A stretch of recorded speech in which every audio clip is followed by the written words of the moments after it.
당신 남편 3억 빚지고 죽었어요. 이 집도 가게도 다 넘어갑니다. 빚쟁이의 말이 귓가에 메아리 쳤습니다. 남편 장례식장에서였죠. 조문객들 사이로 비집고 들어온 그 사람은 검은 선글라스를 낀 채 차갑게 말했습니다. 3일 안에 정리하세요. 안 그러면 법적 조치 들어갑니다. 저는 그저 멍하니 서 있을 수밖에 없었어요. 남편의 영정 앞에서 하얀 국화꽃 향기가 코를 찌르는 그 순간에도 현실이 믿기지 않았습니다. 여러분, 이 이야기가 어떻게 전개될지 궁금하시다면 지금 구독 버튼과 좋아요 버튼을 꼭 눌러주세요. 알람 설정까지 해두시면 다음 이야기를 놓치지 않으실 수 있습니다. 불과 열흘 전까지만 해도 저희 부부는 행복했습니다. 30년을 함께한 남편 진호와 저는 종로에 작은 한복집을 운영했어요. 수진한복이라는 간판을 단 그 가게는 비록 크지 않았지만 저희에겐 삶의 전부였죠. 매일 아침 가게 문을 열고 한 땀 한 땀 바느질하며 손님들과 정담을 나누던 그 시간들이 얼마나 소중했는지 몰랐습니다. 엄마, 우리 이제 좋은 일만 있을 거예요.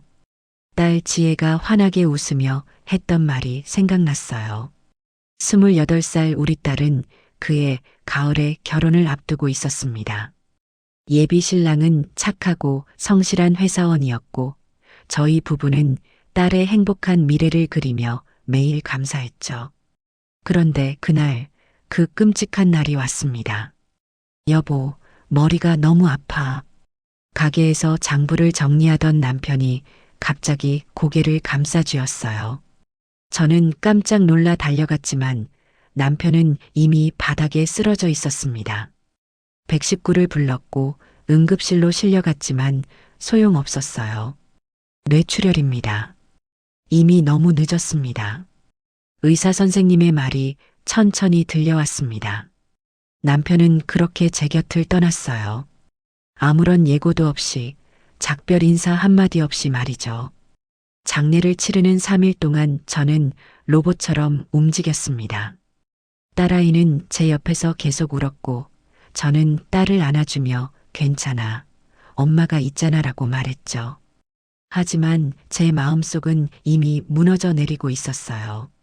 그리고 장례식 마지막 날 그 빚쟁이가 나타났습니다. 남편분이 박 사장님한테 3억을 빌렸어요. 투자한다고 하더니 다 날렸죠. 보증 서 있는 게 이 집하고 가게입니다. 저는 아무것도 몰랐어요. 남편이 무슨 투자를 했는지, 왜 그런 큰 돈을 빌렸는지 전혀 알지 못했습니다. 나중에 알고 보니 남편은 딸 결혼 자금을 마련하려고 지인의 사업에 투자했다가 사기를 당한 거였어요. 그 지인이라는 사람은 이미 잠적한 뒤였습니다. 이게 무슨 소리예요? 우리 남편이 그럴 리가. 여기 차용증 있습니다. 본인 도장 찍혀 있고요. 서류를 보는 순간 눈앞이 캄캄해졌어요. 분명 남편의 도장이 맞았습니다. 저는 그 자리에 주저앉았죠. 엄마, 지혜가 저를 붙들었지만 저는 일어날 힘조차 없었습니다. 그날부터 악몽이 시작됐어요.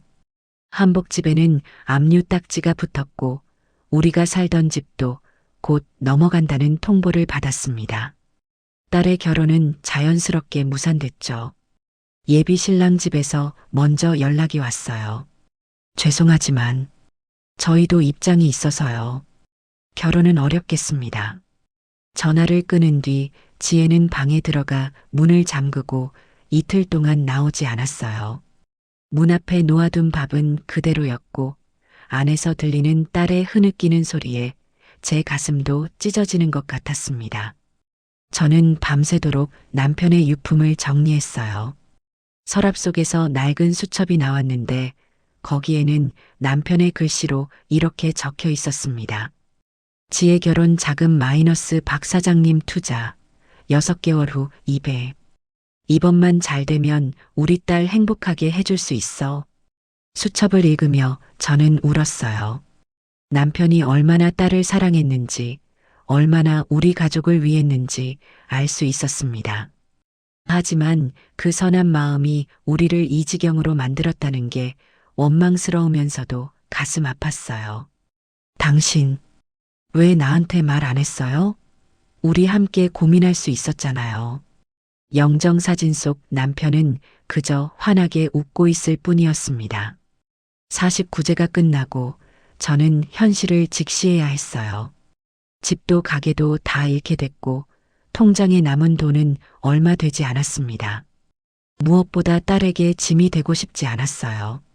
지혜는 아직 젊고 앞으로 살아갈 날이 많은데 엄마의 빚 때문에 인생이 망가져서는 안 된다고 생각했죠. 어느 날 밤 옷장을 정리하다가 명함 한 장을 발견했습니다. 한복집 단골 손님이었던 강명자 여사의 명함이었어요. 강 여사는 늘 고급스러운 옷차림에 기품 있는 태도를 지닌 분이었는데 언젠가 이렇게 말씀하셨던 게 기억났습니다. 수진 씨 한복 솜씨가 정말 좋아요. 혹시 나중에 일이 필요하면 연락하세요. 그때는 그저 사교적인 인사말인 줄만 알았어요. 하지만 지푸라기라도 잡고 싶은 심정이었습니다. 저는 떨리는 손으로 그 명함을 들여다봤죠. 다음 날 아침 지혜가 방에서 나왔습니다.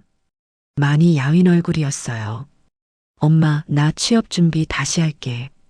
우리 같이 힘내자. 딸의 그 말에 저는 더 이상 무너질 수 없다고 다짐했습니다. 그래요. 저는 아직 55이고 건강하고 일할 수 있었어요.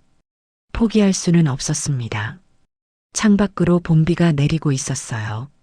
남편과 함께 보냈던 마지막 봄은 그렇게 끝나가고 있었습니다.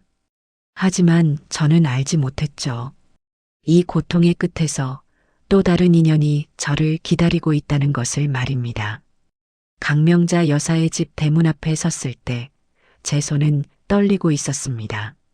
높은 담장 너머로 보이는 기와 지붕이 마치 다른 세상처럼 느껴졌어요. 저는 한참을 망설이다가 초인종을 눌렀습니다. 누구세요? 인터폰 너머로 들리는 목소리는 따뜻했어요. 강 여사의 목소리였습니다. 저, 수진한복 김수진입니다. 혹시 기억하시는지? 아이고, 수진 씨. 잠깐만 기다리세요. 곧 대문이 열렸고 강 여사가 직접 나오셨어요. 예전에 가게에서 뵐 때보다 더 여위신 것 같았지만 눈빛만큼은 여전히 온화했습니다. 어쩐 일이세요? 들어와요, 어서. 저는 고개를 숙였습니다. 자존심이 바닥까지 내려앉는 기분이었어요. 하지만 딸을 생각하면 참아야 했죠. 여사님, 혹시 일자리가 필요한 사람 있으시면. 말을 채 끝내기도 전에 목이 메었습니다. 강 여사는 제 손을 꼭 잡으셨어요. 들어와서 차나 한잔하고 이야기해요. 밖은 추우니까. 거실로 들어서자 눈이 부셨습니다. 넓은 마루에 고급스러운 가구들, 벽에 걸린 서예 작품들. 이곳은 제가 살던 세상과는 너무 달랐어요. 저는 작아지는 제 모습이 느껴졌습니다. 마치 겨울 끝자락에 시든 풀처럼 말이죠. 남편분 소식 들었어요. 얼마나 힘드셨어요. 강 여사가 따뜻한 대추차를 건네며 말씀하셨습니다. 차 향기가 코끝을 스쳤지만 저는 눈물부터 났어요. 죄송합니다. 이렇게 찾아뵙게 돼서. 무슨 소리예요? 사람이 어려울 때 서로 돕는 게 당연한 거죠. 강 여사는 잠시 생각하시더니 조용히 말씀하셨습니다. 마침 잘 됐네요. 저도 혼자 이 큰 집을 관리하기가 힘들었거든요. 우리 집 가정부로 와서 일하지 않겠어요? 가정부. 그 단어가 가슴에 박혔습니다. 한때는 제 가게를 가졌던 사람이 이제는 남의 집 가정부가 되는 거였죠. 하지만 선택의 여지가 없었어요. 감사합니다. 정말 감사합니다. 저는 고개를 깊이 숙였습니다. 강 여사는 제 등을 토닥이셨어요. 그 손길이 마치 어머니 같았습니다. 일주일 후 저는 강 여사의 집으로 출근했습니다. 새벽같이 일어나 청소를 하고 식사를 준비하고 빨래를 했어요. 일은 힘들지 않았습니다. 오히려 움직이는 게 좋았죠. 가만히 있으면 자꾸 남편 생각이 나고 무너진 우리 집이 떠올랐거든요. 강 여사는 늘 다정했습니다. 제가 청소를 하면 옆에서 말벗이 되어 주셨고 밥을 하면 수진 씨 손맛이 최고야 하고 칭찬해 주셨어요. 그분 곁에 있으면 제 마음도 조금씩 녹는 것 같았습니다. 꽁꽁 얼어붙었던 겨울 땅이 봄비를 만나듯 말이죠. 하지만 평화는 오래가지 않았습니다. 한 달쯤 지났을 때 강 여사의 자녀들이 찾아왔어요. 아들 민호 씨와 딸 은주 씨였습니다. 두 사람은 현관문을 열고 들어서자마자 저를 위아래로 훑어봤어요. 그 시선이 마치 날카로운 유리 조각 같았습니다. 어머니, 이분이 새로 오신 분이에요? 민호 씨의 목소리는 차갑더군요. 40대 초반쯤 되어 보이는 그는 명품 시계를 찬 손으로 넥타이를 고참했습니다. 응, 수진 씨라고 해. 참 성실하고 좋은 분이야. 강 여사가 밝게 대답하셨지만 은주 씨는 코웃음을 쳤어요. 어머니가 또 이상한 사람 집에 들이셨네. 정 필요하면 파출부 센터에 연락하시면 되잖아요. 그 말을 들으며 저는 손에 쥔 행주를 꽉 쥐었습니다. 손톱이 손바닥에 박힐 정도로요. 하지만 참아야 했어요. 이곳이 지금 제게는 유일한 생계 수단이었으니까요. 은주야, 수진 씨는 그냥 가정부가 아니라 내 친구야. 강 여사의 말에 은주 씨는 눈을 크게 떴습니다. 친구요? 어머니, 정신 차리세요. 돈 받고 일하는 사람이잖아요. 그래도 사람 대 사람으로 정은 나눌 수 있는 거 아니겠니? 어머니가 너무 순진하셔서 탈이에요. 재산 노리고 들어온 거 아니에요? 은주 씨의 말에 저는 고개를 들었습니다. 참을 수 없었어요. 저는 그런 사람 아닙니다. 그저 일자리가 필요해서. 누가 물어봤어요? 은주 씨가 날카롭게 쏘아붙였습니다. 민호 씨도 거들었어요. 어머니, 요즘 이런 식으로 접근하는 사람들 많아요. 조심하셔야 돼요. 강 여사는 한숨을 쉬셨습니다. 그 한숨이 제 가슴에 돌처럼 무겁게 내려앉았어요. 너희들은 언제쯤 엄마를 믿어줄 거니? 돈 이야기만 나오면 그렇게 예민해지고. 그야 어머니 재산이 얼마나 큰데요. 당연히 신경 쓰이죠. 은주 씨는 저를 힐끗 보며 말했습니다. 어쨌든 이상한 짓 하면 가만 안 둘 거예요. 두 남매가 나간 뒤 거실은 무거운 침묵에 잠겼습니다. 저는 설거지를 하러 부엌으로 갔지만 손이 떨려서 그릇을 제대로 잡을 수가 없었어요. 그때 강 여사가 조용히 부엌으로 들어오셨습니다. 수진 씨, 미안해요. 우리 애들이 좀 각박하게 컸어. 아닙니다. 저야말로 폐를 끼쳐서. 아니에요. 내 자식들은 돈만 알아요. 사람의 마음은 몰라. 강 여사의 목소리에는 깊은 외로움이 배어 있었습니다. 마치 가을 저녁 하늘처럼 쓸쓸하더군요. 저는 그분의 손을 꼭 잡았어요. 여사님, 제가 열심히 할게요. 걱정 안 하셔도 돼요. 그날 밤 좁은 방에 누워 천장을 바라봤습니다. 강 여사는 제게 작은 방 하나를 내주셨어요. 비록 작았지만 따뜻했고 깨끗했습니다. 전화기를 꺼내 딸에게 문자를 보냈어요. 지혜야, 엄마 좋은데 취직했어. 걱정 마. 월급도 괜찮아. 거짓말이었습니다. 가정부라는 사실을 딸에게 말할 수 없었어요. 하지만 딸이 편히 자기를 바랐습니다. 창밖으로 달빛이 들어왔어요. 그 달빛 속에서 저는 생각했습니다. 이곳에서 버티면 언젠가는 다시 일어설 수 있을 거라고. 강 여사의 따뜻한 미소가 작은 희망처럼 느껴졌거든요. 비록 그분의 자식들 눈에는 제가 탐욕스러운 침입자로 보일지라도 저는 제 길을 가야 했습니다. 한 걸음 한 걸음 무너진 제 인생을 다시 쌓아 올리면서 말이죠. 석 달이 흘렀습니다. 계절은 어느새 여름을 지나 가을로 접어들고 있었어요. 저는 매일 새벽 5시에 일어나 강 여사의 집을 돌봤습니다. 청소하고 요리하고 빨래하는 일상이 반복됐죠. 하지만 이상하게도 그 반복 속에서 저는 조금씩 마음의 평화를 찾아가고 있었습니다. 강 여사는 제게 늘 다정했어요. 아침마다 함께 차를 마시며 이런저런 이야기를 나눴고 저녁에는 산책을 함께 하기도 했습니다. 그분과 함께 있으면 마치 친정 어머니 곁에 있는 것 같은 편안함이 느껴졌어요. 어느 가을 오후였습니다. 저는 거실을 청소하고 있었는데 강 여사가 커다란 보자기를 들고 오셨어요. 그 보자기를 풀자 오래된 한복이 나왔습니다. 수진 씨, 이거 좀 봐줄래요? 한복은 연한 분홍빛 치마에 노란 저고리였어요.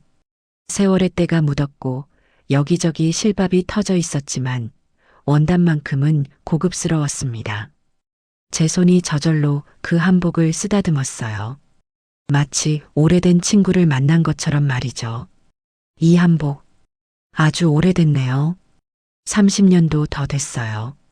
결혼할 때 시어머니가 해주신 건데 그때 한 번 입고 장롱에만 넣어뒀죠. 강 여사의 목소리가 조용했습니다. 저는 한복의 솔기를 살펴봤어요. 손바느질로 정성스럽게 만든 흔적이 역력했습니다. 고칠 수 있어요.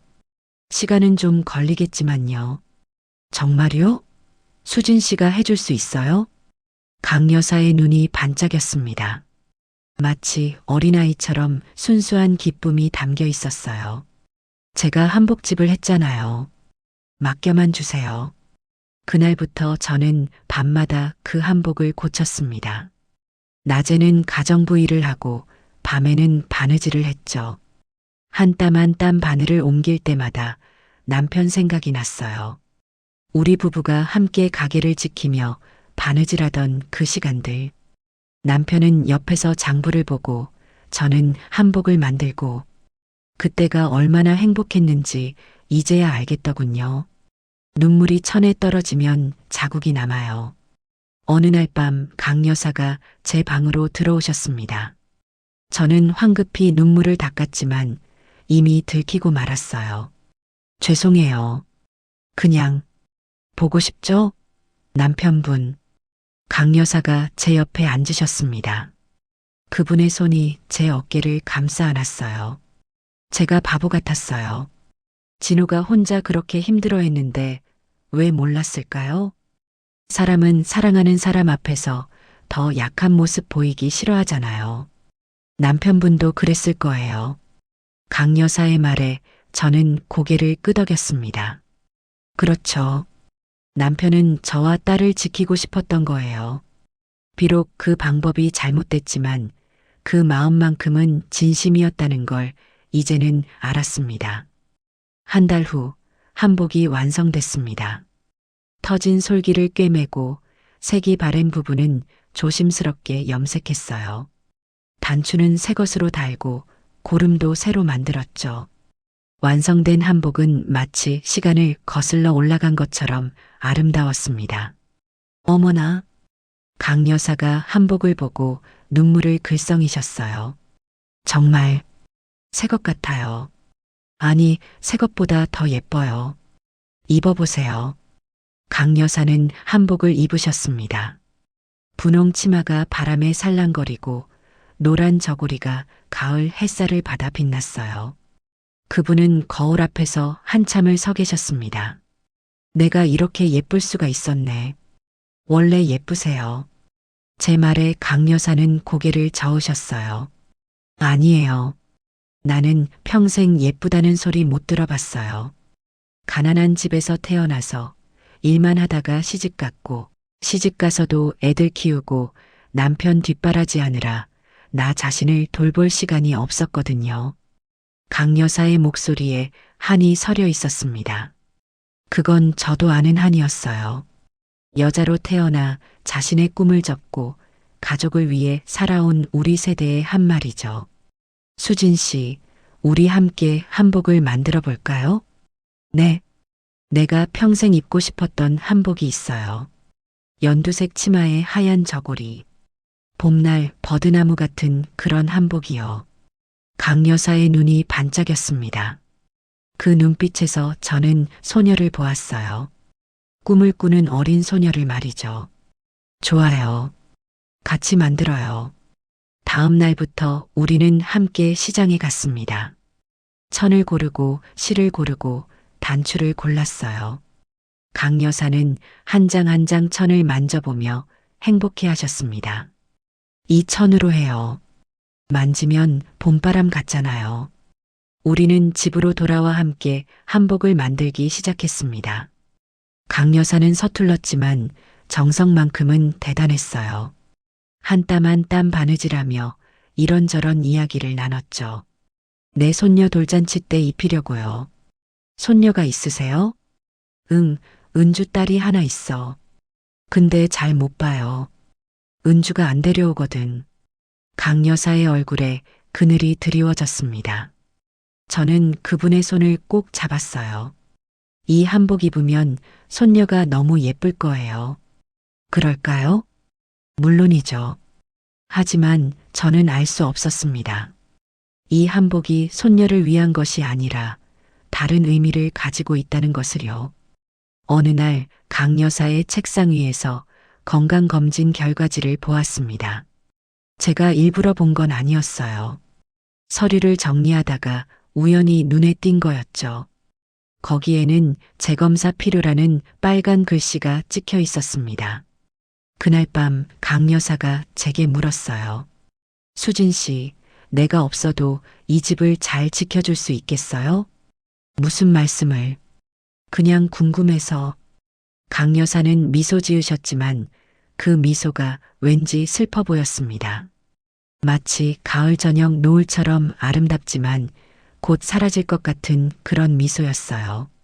여사님, 어디 아프세요? 아니야, 괜찮아. 하지만 저는 알 수 있었습니다. 뭔가 숨기고 계신다는 것을요. 그날 밤 저는 한복을 만들면서 기도했습니다. 부디 강 여사가 건강하시길, 이 따뜻한 시간이 오래 이어지길 말이죠. 창밖으로 가을비가 내렸습니다. 빗소리를 들으며 바느질을 하는데 마음 한편이 불안했어요. 행복한 시간 뒤에는 늘 무언가가 기다리고 있다는 걸 저는 너무 잘 알고 있었으니까요. 1년이 흘렀습니다. 계절은 다시 한 바퀴 돌아 봄을 맞이했어요.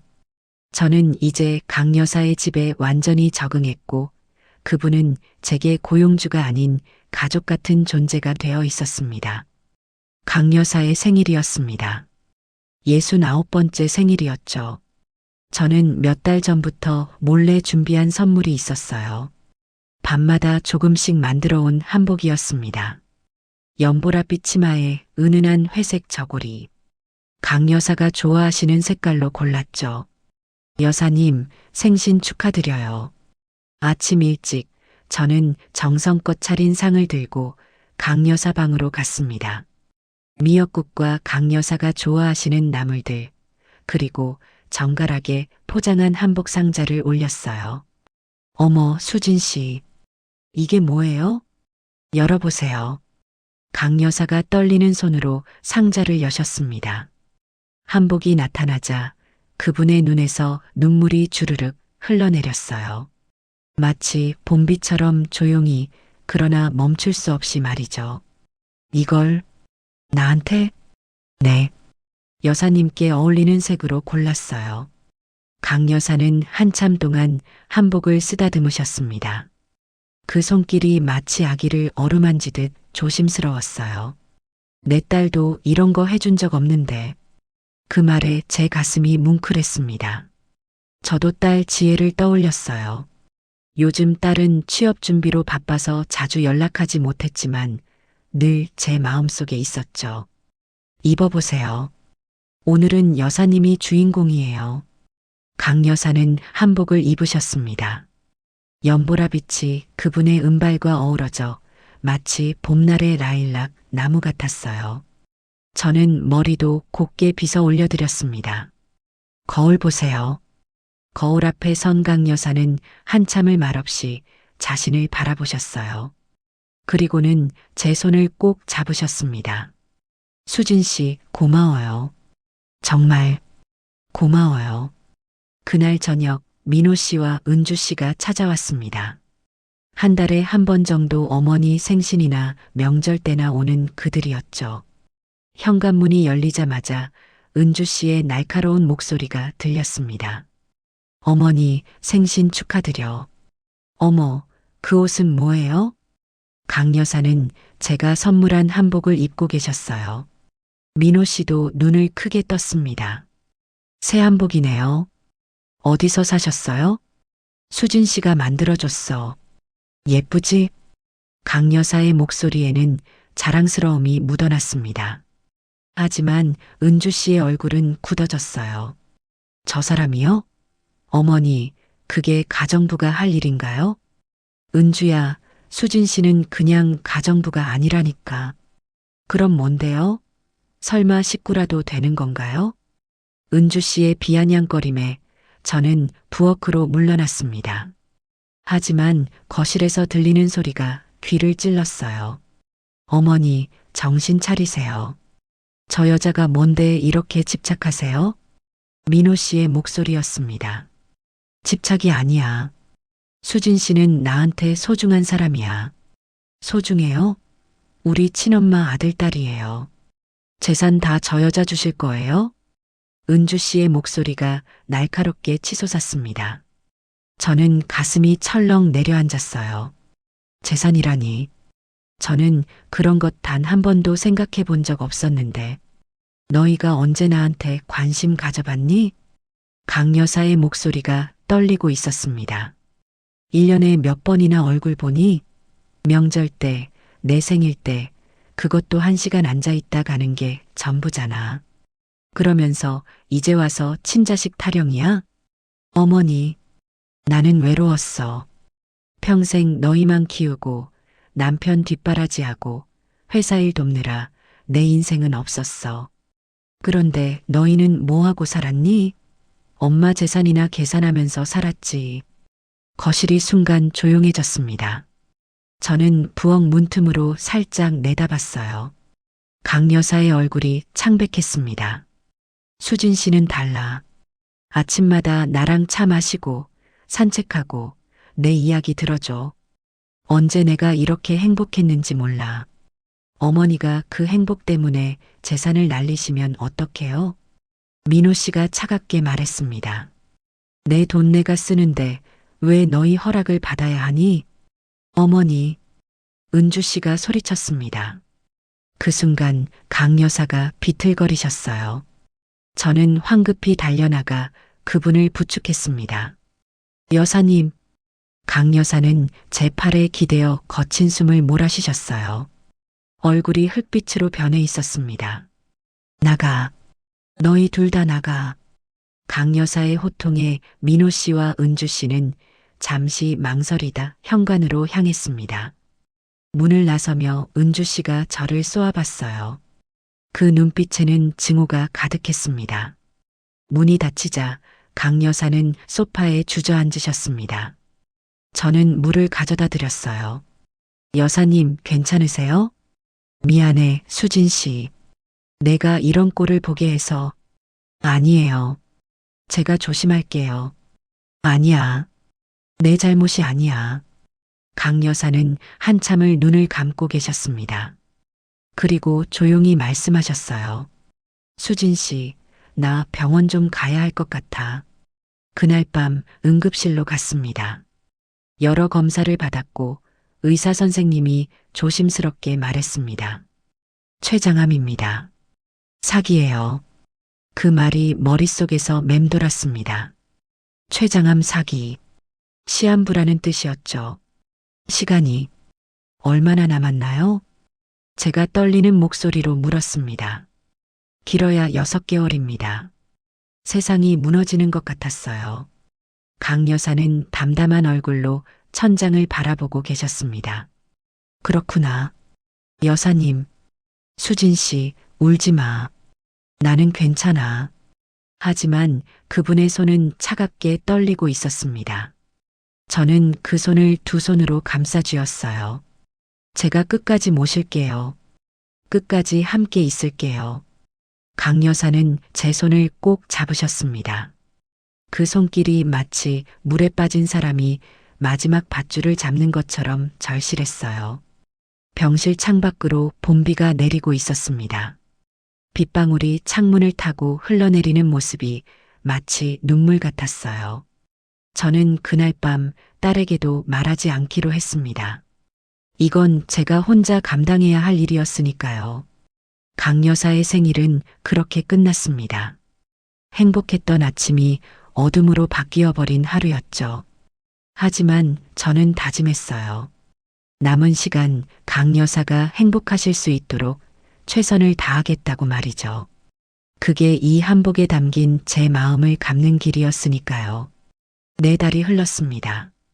봄은 어느새 여름으로 접어들고 있었어요. 하지만 강 여사에게는 계절이 무슨 의미가 있었을까요? 매일이 고통과의 싸움이었습니다. 저는 하루도 빠짐없이 강 여사를 간병했어요. 새벽에 일어나 약을 챙기고 식사를 준비하고 병원에 모시고 갔습니다. 강 여사는 날로 여위어 가셨지만 제 앞에서만큼은 늘 웃으려 애쓰셨어요. 수진 씨, 나 때문에 너무 고생이 많지? 아니에요. 이게 무슨 고생이에요. 하지만 제 마음은 매일 찢어지고 있었습니다. 이렇게 좋은 분이 왜 고통받아야 하는지 세상이 원망스러웠어요. 어느 날 딸 지혜가 갑자기 집에 찾아왔습니다. 제가 아무리 숨기려 해도 딸은 엄마의 상황을 눈치챘나 봐요. 엄마, 나 취업됐어. 이제 내가 도와줄게. 지혜는 그렇게 말하며 가방을 내려놓았습니다. 제 딸이 이렇게 의젓하게 컸다는 게 믿기지 않았어요. 지혜야, 넌 내일 하면 돼. 엄마 혼자 다 하면 쓰러져. 내가 주말에는 여기 올게. 딸의 단호한 목소리에 저는 더 이상 말릴 수 없었습니다. 그 주말부터 지혜가 강 여사를 돌보기 시작했어요. 딸은 강 여사께 차를 끓여드리고 책을 읽어드리고 말벗이 되어드렸습니다. 강 여사는 지혜를 보며 늘 미소 지으셨어요. 지혜 씨, 내 엄마 복이 많으시다. 이렇게 효심 깊은 딸을 뒀으니 여사님도 저한테는 할머니 같으세요. 지혜의 말에 강 여사의 눈가에 눈물이 맺혔습니다. 그분은 조용히 말씀하셨어요. 내 손녀가 너 같았으면 좋았을 텐데. 그 말 속에 담긴 외로움이 제 가슴을 저몄습니다. 여름이 깊어질수록 강 여사의 상태는 악화됐습니다. 통증이 심해져서 진통제 없이는 잠도 못 주무셨어요. 어느 날 밤 강 여사가 괴로워하시는 모습을 보며 저는 소리 없이 울었습니다. 수진 씨, 울지 마. 나는 행복했어? 여사님, 정말이야. 내가 있어서 내 인생 마지막이 이렇게 따뜻했어. 강 여사의 손은 뼈만 앙상하게 남아 있었습니다. 저는 그 손을 꼭 잡았어요. 마치 가을바람에 떨어질까봐 나뭇잎을 붙잡듯이 말이죠. 그런데 그날 민호 씨와 은주 씨가 다시 나타났습니다. 넉 달 만이었어요.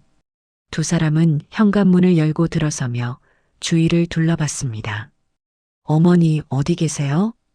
은주 씨의 목소리가 냉랭했습니다. 저는 그들을 강 여사 방으로 안내했어요. 침대에 누워 계신 강 여사를 보고도 두 사람의 표정에는 슬픔보다 당혹감이 역력했습니다.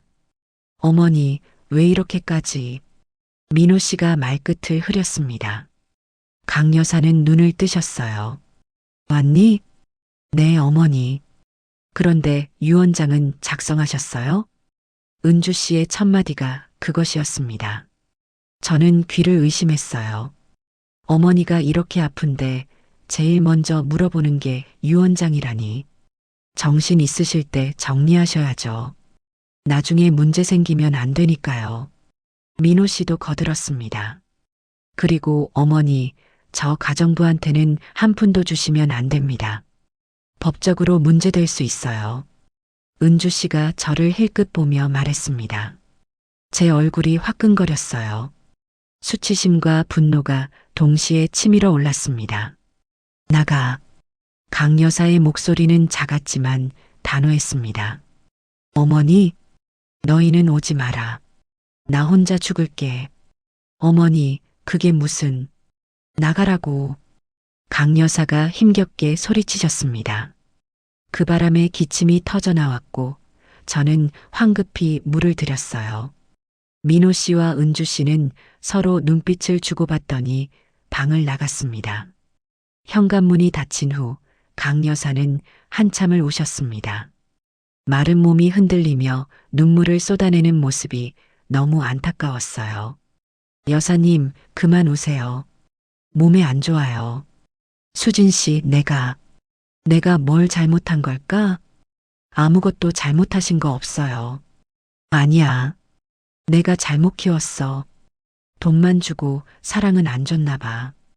강 여사의 회한이 방 안을 가득 채웠습니다. 저는 그분의 등을 쓰다듬어 드렸어요. 등뼈가 하나하나 손에 만져졌습니다. 그날 밤 강 여사가 저를 불렀습니다. 수진 씨, 이리 와봐. 침대 옆 서랍을 여시더니 작은 금고 열쇠를 꺼내셨어요. 이거 나중에 필요할 거야. 여사님, 이게 뭐예요? 내 작은 금고 열쇠야. 내가 떠나면 열어봐. 무슨 말씀을 그렇게 하세요? 여사님은 괜찮아지실 거예요. 수진 씨, 강 여사가 제 손을 꼭 잡으셨습니다. 거짓말은 하지 말자. 우리 얼마 안 남았잖아. 저는 고개를 떨구었습니다. 눈물이 뚝뚝 떨어졌어요. 받아. 꼭 받아야 해. 강 여사가 제 손에 열쇠를 쥐어주셨습니다. 저는 고개를 저었지만 그분은 놓아주지 않으셨어요. 이건 내 마지막 부탁이야. 결국 저는 열쇠를 받았습니다. 그 작은 열쇠가 손 안에서 차갑게 식어갔어요. 창밖으로 여름비가 내렸습니다. 장마철이었죠. 빗소리를 들으며 저는 강 여사 곁을 지켰어요. 그분의 숨소리가 점점 가늘어지고 있었습니다. 마치 꺼져가는 촛불처럼 말이죠. 수진 씨, 네, 여사님. 내가 널 만나서 정말 행복했어. 저도요. 여사님 만난 게 제 인생에서 제일 큰 행운이었어요. 거짓말. 정말이에요. 여사님이 없었으면 저 어떻게 살았을까요? 강 여사는 희미하게 웃으셨습니다. 그 미소가 마치 아침 햇살처럼 따뜻했어요. 수진아. 그분이 처음으로 제 이름을 반말로 불렀습니다. 네, 어머니. 저도 모르게 그렇게 대답했어요. 강 여사의 눈에서 눈물이 흘렀습니다. 그래, 내 딸. 그날 밤 저는 강 여사 손을 잡고 밤을 새웠습니다. 지혜도 옆에서 함께 깨어 있었어요. 세 사람이 함께 있는 그 방은 세상에서 가장 따뜻한 곳이었습니다. 비록 슬픔으로 가득했지만 사랑도 함께 있었으니까요. 강 여사는 그 다음 날 새벽 조용히 눈을 감으셨습니다. 저와 딸 지혜가 양쪽에서 손을 잡고 있을 때였어요. 마지막 순간 그분은 제 손을 꼭 쥐며 말씀하셨습니다. 고마워, 내 딸. 그리고는 마치 잠드시듯 평화롭게 떠나셨습니다. 저는 그분의 손을 놓을 수가 없었어요. 아직도 따뜻한 그 손을 어떻게 놓을 수 있었겠어요. 엄마. 지혜가 제 어깨를 감싸 안았습니다. 저는 그제야 소리내어 울었어요. 남편을 떠나보낼 때도 참았던 눈물이 이제는 멈출 수가 없었습니다. 장례식장은 서울 시내 큰 병원에 마련됐습니다. 민호 씨와 은주 씨가 모든 걸 처리했어요. 두 사람은 상주 자리에 앉아 조문객을 맞았지만 그 얼굴에서 슬픔보다는 피곤함이 역력했습니다. 수고했어요. 은주 씨가 저를 보며 차갑게 말했습니다. 이제 집 정리하시면 돼요. 우리가 월급 정산해 드릴게요. 그 말이 가슴에 못처럼 박혔습니다. 저는 아무 말도 할 수 없었어요.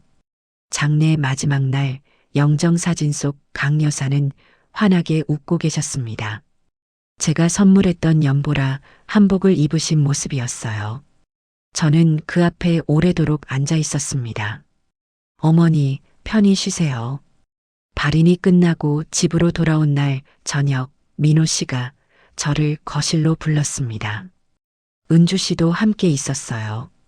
두 사람 앞에는 서류가 놓여 있었습니다. 유언장입니다. 변호사 입회하에 공개하겠습니다. 검은 정장을 입은 변호사가 서류를 펼쳤어요. 저는 의자 한쪽 끝에 조용히 앉아 있었습니다. 고인의 유언에 따라 모든 재산은 친자식인 민호 씨와 은주 씨에게 균등 분할합니다. 변호사의 목소리가 차갑게 울렸습니다. 민호 씨와 은주 씨는 고개를 끄덕였어요. 아줌마, 은주 씨가 저를 봤습니다. 이제 나가주세요. 3일 안에 집 비우시면 됩니다. 그동안 월급은 두둑히 받았잖아요. 퇴직금까지 챙겨드릴 테니 걱정 마세요. 민호 씨의 말이 마치 시혜를 베푸는 것처럼 들렸습니다. 저는 아무 말 없이 고개를 숙였어요. 예상했던 일이었습니다. 하지만 막상 듣고 나니 허탈했어요. 1년 반 동안 함께했던 시간들이 강 여사와 나눴던 모든 순간들이 한순간에 무너지는 기분이었습니다. 알겠습니다. 저는 일어나 제 방으로 향했습니다. 뒤에서 은주 씨의 목소리가 들렸어요. 역시 그럴 줄 알았어. 재산 노리고 온 거 아니었다니까. 그날 밤 저는 짐을 쌌습니다. 많지 않았어요. 옷 몇 벌과 책 몇 권, 그리고 강 여사가 주신 작은 물건들. 그것이 전부였습니다. 짐을 다 싸고 나서 문득 강 여사 방이 생각났습니다. 마지막으로 그 방을 정리하고 싶었어요. 저는 조용히 강 여사 방문을 열었습니다. 방 안에는 여전히 그분의 향기가 남아 있었어요. 라벤더 향이었죠. 저는 책상을 정리하다가 서랍 깊숙한 곳에서 작은 금고를 발견했습니다. 떨리는 손으로 강 여사가 주셨던 열쇠를 꺼냈어요. 열쇠를 금고에 꽂고 돌렸습니다. 찰칵 금고가 열렸습니다. 안에는 편지 한 통과 여러 서류가 들어 있었어요. 저는 먼저 편지를 펼쳤습니다. 강 여사의 글씨였습니다. 수진아, 이 편지를 읽고 있다면 나는 이미 내 곁을 떠났겠구나. 울지 마. 나는 행복했어.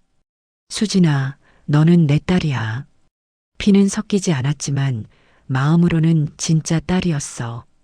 내가 없었다면 나는 얼마나 외롭게 죽었을까. 이 서류들을 잘 봐. 이건 다 내 거야. 내가 너한테 주고 싶었던 것들이야. 민호와 은주에게는 미안하지만 그 애들은 내 마음을 몰라. 너만 알아줬어. 부디 이걸로 내 인생을 다시 시작해. 한복집도 다시 열고 지혜도 결혼시키고 행복하게 살아.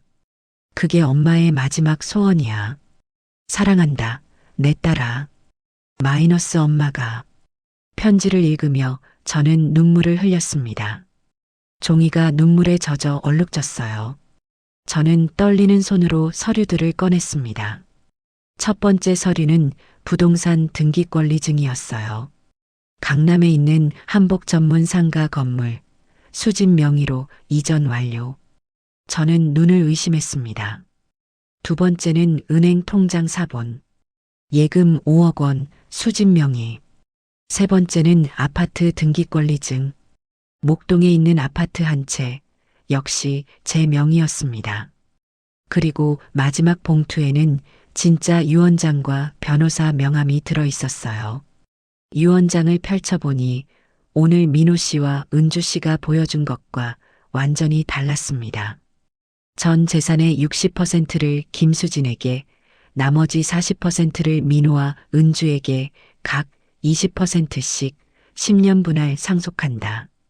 날짜는 석 달 전이었습니다. 강 여사가 아프기 시작했을 무렵이었죠. 저는 바닥에 주저앉았습니다. 이게 무슨 일인지 믿을 수가 없었어요. 강 여사가 저를 이렇게까지 생각하셨다니. 엄마. 저는 편지를 가슴에 안았습니다. 그리고 한참을 울었어요. 슬픔과 감격이 뒤섞인 눈물이었습니다. 다음 날 아침, 저는 명함에 적힌 변호사에게 전화를 걸었습니다. 여보세요. 저는 김수진이라고 합니다. 강명자 여사의. 아, 수진 씨. 기다리고 있었습니다. 오늘 사무실로 오실 수 있으세요? 변호사의 목소리는 따뜻했습니다. 오후에 변호사 사무실을 찾아갔습니다. 변호사는 모든 걸 설명해 주었어요. 강 여사님은 석 달 전에 모든 재산을 정리하셨습니다. 60%는 수진 씨께, 나머지는 자녀분들께. 모든 과정이 합법적으로 진행됐고 공증도 받았습니다. 그런데 어제 본 유언장은, 그건 10년 전 작성하신 거예요. 강 여사님 말씀으로는 자녀분들이 변하기를 10년 동안 기다리셨대요. 하지만 끝내 변하지 않으셨다고. 변호사의 말에 저는 가슴이 먹먹했습니다. 강 여사가 얼마나 외로우셨을까요? 이제 민호 씨와 은주 씨에게 통보하겠습니다. 각오하세요. 아마 순순히 받아들이지 않을 겁니다. 변호사의 말대로였습니다. 사흘 후 민호 씨와 은주 씨가 찾아왔어요. 두 사람의 얼굴은 분노로 일그러져 있었습니다. 소송하겠어. 정신이 온전치 않을 때 쓴 거야. 민호 씨가 소리쳤습니다. 정신감정 결과와 모든 과정이 공증되어 있습니다. 소송하셔도 이길 수 없습니다. 변호사가 차분하게 말했습니다. 그제야 은주 씨가 제 앞에 무릎을 꿇었어요. 수진 씨, 제발. 우리 잘못했어요. 용서해 주세요. 하지만 그 눈에는 진심이 없었습니다. 그저 재산이 아까워서 하는 연기였죠. 저는 조용히 말했습니다. 어머니를 진심으로 사랑하지 않으셨잖아요. 그게 문제예요. 창밖으로 가을비가 내리기 시작했습니다. 강 여사가 떠나신 지 일주일째 되는 날이었어요. 변호사 사무실에서 모든 진실을 확인하는 데는 일주일이 걸렸습니다. 서류마다 강 여사의 세심한 배려가 묻어 있었어요. 한복 전문 상가 건물은 시가 15억, 예금 5억, 그리고 목동 아파트. 모두 합치면 25억이 넘는 재산이었습니다. 강 여사님은 석 달 동안 이 모든 걸 준비하셨어요. 변호사가 서류를 정리하며 말했습니다. 자녀분들에게는 각각 20%씩, 그것도 10년에 걸쳐 나눠드리라고 하셨죠. 그 기간 동안 자녀분들이 돈의 의미를 깨달았으면 좋겠다고 하시더군요. 저는 서류를 들여다봤습니다. 한복 전문 상가 건물의 주소를 보는 순간 눈물이 핑 돌았어요. 제가 예전에 운영하던 한복집에서 불과 2블록 떨어진 곳이었습니다. 여사님, 강 여사는 모든 걸 알고 계셨던 거예요. 제가 다시 한복집을 열 수 있도록, 그것도 제 터전 가까이에서 시작할 수 있도록 배려하신 거였죠. 이제 민호 씨와 은주 씨께 정식으로 통보하겠습니다. 변호사의 말에 저는 고개를 끄덕였습니다. 두렵지 않다면 거짓말이었어요. 하지만 이건 강 여사의 마지막 뜻이었습니다. 저는 그 뜻을 지켜야 했어요. 사흘 후 민호 씨와 은주 씨가 법률 대리인을 대동하고 나타났습니다. 회의실 분위기는 칼날처럼 날카로웠어요. 이건 사기예요. 어머니를 속인 거라고. 은주 씨가 테이블을 탁 치며 소리쳤습니다. 증거 있으세요? 우리 측 변호사가 차분하게 물었습니다. 어머니가 아프실 때 쓴 유언장이잖아요. 정신이 온전할 리 없어. 정신감정 결과서입니다. 강 여사님은 유언장 작성 당시 완전히 정상이셨습니다. 변호사가 서류를 내밀었습니다. 민호 씨의 변호사가 그 서류를 검토하더니 난처한 표정을 지었어요. 그리고 모든 과정이 영상으로 기록되어 있습니다. 강 여사님이 직접 의사를 표명하신 영상 말이죠. 노트북 화면에 강 여사의 모습이 나타났습니다. 석 달 전 아직 건강하셨을 때의 모습이었어요. 나 강명자는 온전한 정신으로 이 유언을 남깁니다. 내 재산의 60%를 김수진에게 증여합니다. 수진이는 내 친자식보다 나를 더 사랑해 주었고 내 마지막을 함께 해준 진짜 딸입니다. 영상 속 강 여사의 목소리는 단호했습니다. 민호와 은주에게는 각각 20%씩 10년에 걸쳐 분할 상속합니다. 그 시간 동안 내 아이들이 돈보다 사람이 소중하다는 걸 깨달았으면 좋겠습니다. 화면이 꺼졌습니다. 회의실은 무거운 침묵에 잠겼어요. 소송하실 건가요? 우리 변호사가 물었습니다. 민호 씨의 변호사가 고개를 저었습니다. 이길 수 없습니다. 은주 씨가 의자에 주저앉았어요. 민호 씨는 창밖만 바라보고 있었습니다. 수진 씨, 민호 씨가 저를 봤습니다. 그 눈에는 더 이상 분노가 없었어요. 대신 깊은 후회가 서려 있었습니다. 우리가 정말 잘못했습니다. 늦었어요. 제 말이 차갑게 나왔습니다. 어머니가 살아계실 때는 재산 타령만 하시더니 이제 와서 후회해도 소용없어요. 알아요. 우리가 나쁜 자식이었다는 거 다 알아요. 은주 씨가 눈물을 흘렸습니다. 하지만 저는 마음이 움직이지 않았어요. 그 눈물이 진심인지 아니면 재산이 아까워서 흘리는 눈물인지 알 수 없었으니까요. 나가주세요. 더 이상 할 말 없습니다. 두 사람은 고개를 떨군 채 회의실을 나갔습니다. 뒷모습이 초라해 보였어요. 하지만 그건 스스로 자초한 일이었습니다. 1년이 흘렀습니다. 저는 강 여사가 물려주신 상가 건물 1층에 한복집을 열었어요. 상호는 명자 한복원. 강 여사의 이름을 따서 지었습니다. 개업날 딸 지혜가 화분을 들고 왔어요. 엄마, 축하해. 다시 시작이네. 그래, 엄마의 새 출발이야. 가게 한쪽에는 강 여사의 사진을 모셨습니다. 그분이 제게 선물했던 한복을 입은 모습이었어요. 사진 아래에는 강 여사의 유품들을 진열했습니다. 함께 만들었던 한복, 차를 마시던 찻잔, 그리고 그분이 쓰시던 바늘과 실.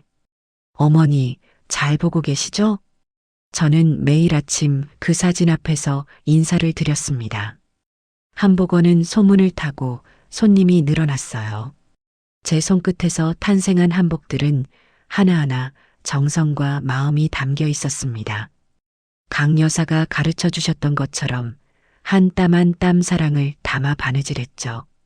사장님, 이 한복 너무 예뻐요. 손님들의 칭찬을 들을 때마다 뿌듯했습니다. 하지만 무엇보다 기쁜 건 강 여사와의 약속을 지키고 있다는 것이었어요. 수익금의 일부는 어려운 여성 가장들을 돕는 데 썼습니다. 강 여사처럼 외로운 사람들, 저처럼 갑자기 삶이 무너진 사람들을 위해서요. 엄마, 오늘도 기부하는 거야? 그래야지. 어머니가 그러셨어.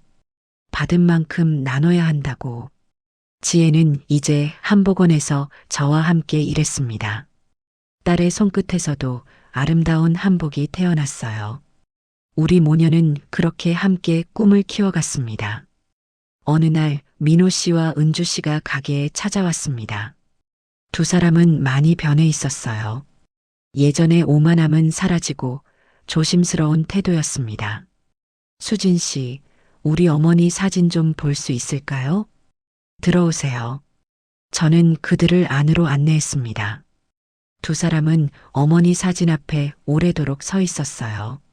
어머니, 죄송합니다. 너무 늦게 깨달았어요. 민호 씨가 고개를 숙였습니다. 은주 씨는 눈물을 닦았어요. 이제야 알겠어요. 어머니가 뭘 원하셨는지. 저는 그들을 바라봤습니다. 이제는 조금 다르게 보였어요. 여전히 용서할 수는 없었지만 그래도 변화하려는 모습만큼은 인정할 수 있었습니다. 가끔 들르세요. 어머니께 인사하고 가시고요. 정말요? 와도 돼요? 어머니는 끝까지 당신들을 사랑하셨어요. 미운 정, 고운 정, 다 자식 사랑이니까요. 두 사람은 고개를 숙여 인사하고 나갔습니다. 그 뒷모습을 보며 저는 생각했어요. 사람은 변할 수 있다고. 비록 늦었지만 그래도 깨닫는다면 의미가 있다고. 저녁 무렵 저는 가게 문을 닫고 강여사 사진 앞에 앉았습니다. 어머니, 감사합니다. 사진 속 강여사는 여전히 환하게 웃고 계셨어요. 제가 어머니의 꿈을 이어가겠습니다. 아름다운 한복을 만들고 어려운 사람들을 돕고 따뜻한 마음을 나누겠습니다. 창밖으로 봄바람이 불어왔습니다. 새로운 계절이 시작되고 있었어요. 강여사와 처음 만났던 그 봄날처럼 희망으로 가득한 봄이었습니다. 저는 바느질을 시작했습니다. 한 땀 한 땀 사랑을 담아서요. 이 바느질이 누군가에게는 희망이 될 거라는 걸 알았습니다. 강여사가 제게 그랬던 것처럼 말이죠. 엄마, 마지막 손님이야. 지혜가 문을 열어주었습니다. 젊은 여성이 들어왔어요. 그녀는 제가 만든 한복을 입고 있었습니다. 연두색 치마에 하얀 저고리. 마치 봄날 버드나무 같은 한복이었죠. 사장님, 이 한복 덕분에 제 인생이 바뀌었어요. 정말 감사합니다. 그녀의 눈에는 행복이 가득했습니다. 저는 미소 지었어요. 다행이네요. 이 한복에는 특별한 사연이 있거든요. 그날 밤 집으로 돌아가는 길에 하늘을 올려다봤습니다. 별들이 반짝이고 있었어요. 그중 가장 밝은 별 하나가 저를 보고 있는 것 같았습니다. 어머니, 사랑해요. 바람이 불어와 제 머리칼을 스쳤습니다. 마치 강여사가 제 머리를 쓰다듬어 주시는 것 같았어요. 진정한 가족은 피가 아니라 마음으로 이어진다고 했습니다. 강여사는 제게 진짜 어머니였고 저는 그분의 진짜 딸이었습니다. 그 사랑은 지금도 제 가슴 속에서 따뜻하게 살아 숨쉬고 있습니다. 여러분, 이 이야기가 마음에 드셨다면 구독 버튼과 좋아요 버튼을 꼭 눌러주세요. 그리고 댓글로 여러분의 생각을 나눠주시면 감사하겠습니다. 여러분에게도 진심으로 사랑하는 사람이 있나요? 댓글로 들려주세요.